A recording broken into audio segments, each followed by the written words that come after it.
What up, Hyperchange? Welcome to another episode. Facebook earnings have just been reported, Q1 2018. Super interesting quarter amidst all this scandal, so I thought we would break down the earnings and see what was up. So let's get right into it.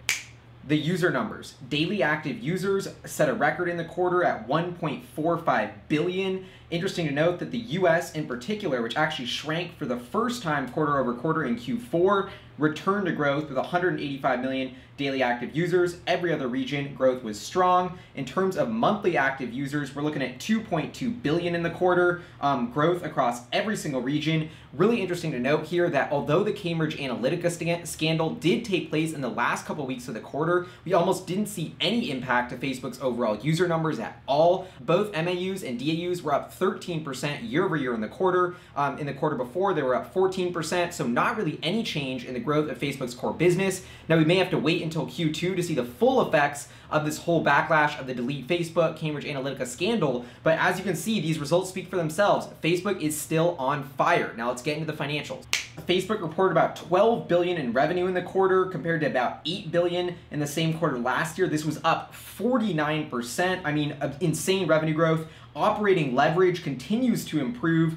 Income from operations was 5.4 billion, up 64% from 3.3 billion in the year ago period. Operating margin 46% for the quarter versus 41% in the same year ago period. So not only is Facebook continuing to grow at nearly 50% on its top line, but is getting more and more profitable by the day. Now, once again, we'll see if this trend can continue into Q2. Additionally, Facebook authorized an additional $9 billion to its stock repurchase program. Originally, they had $6 billion worth authorized. Now with this $9 billion, they have $15 billion worth to buy back stock. This indicates that management thinks their equity price is undervalued. Now let's take a look at my estimates for 2018 financials. I'm leaving these unchanged, despite the fact that I have revenue growth only growing 37%. Remember, they reported 49% in the first quarter of this year, so I'm assuming a dramatic slowdown in the back half of the year. Operating income, I'm looking at about 26 billion, which assumes that operating margins contract this year by about 300 basis points. But once again, in the first quarter of this year, we actually saw operating margins expand. So I think these numbers,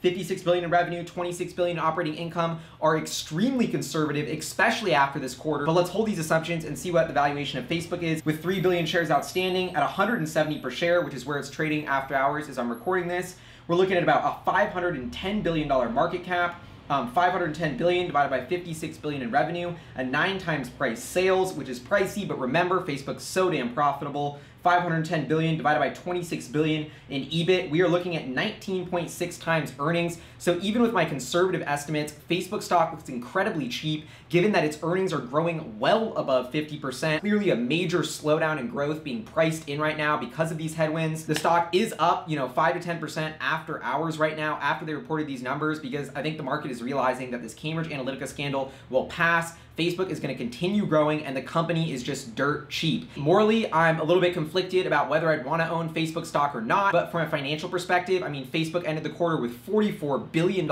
in cash, no debt. They're going to be looking to buy back stock if it continues to fall. They still own Instagram, which is impervious to this entire delete Facebook movement, which doesn't even matter in the first place. Management did say in the conference call that user growth in Europe could be flat because of the new GDPR regulations, which are going to be governing data privacy for users. So we'll be watching how that regulation evolves, but unless something major happens, Facebook is still on fire. I don't think anything is gonna be able to stop Zuckerberg. Would love to know what you guys think in the comments below about Facebook's quarter. If you like Hyperchange and you wanna support and get access to our exclusive monthly newsletter, definitely check out our Patreon page. Anyway, I'll see you guys next time. Peace.